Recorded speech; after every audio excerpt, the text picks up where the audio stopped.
Begin. Hello, my name is Ruby Nell Bridges Hall, and I was the first colored child to attend an all-white elementary school in the South. The school that I attended was Franz Elementary School. I was 6 years old when I made my first difference in the world. I was chosen to take a test along with other colored children to see if we were able to go to a white school. They wrote it especially hard, not wanting many to make it.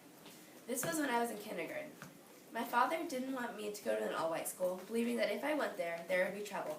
My mother wanted me to go because she thought that I would get a better education, and she finally convinced my father to go. We soon found out that I had scored very high along with 6 other colored children, but 2 decided not to go and 3 went to a different school, so I was on my own.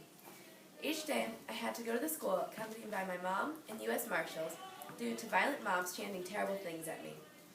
The entire day, people were out the window chanting at me, and all the parents took their children out of school, not wanting them to be with me. This also happened the second day, and no teachers would teach me, except for Miss Barbara Henry.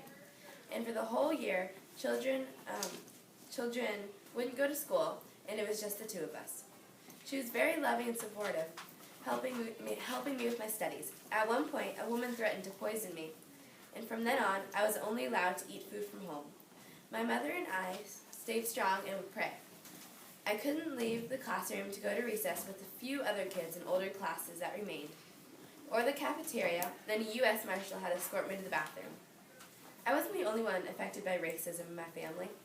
My father lost his job, and my grandparents were set off their land that they had sharecropped for over 25 years, and the grocery store that my family had shopped at banned us from entering because of me going to these schools.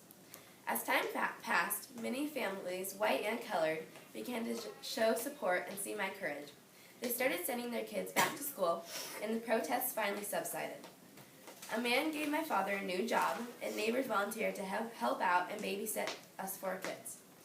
The next year, in 2nd grade, Miss Henry's contract was not renewed, and she and her husband had to move back to Boston.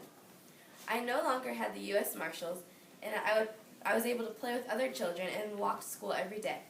It was almost like they forgot. I finished grade school and graduated from the integrated Francis T. Nichols High School in New Orleans. I then studied travel and tourism at the Kansas City Business School. I got married and had 4 sons. I made a difference in the world, and although it was scary, I survived and don't regret any of it.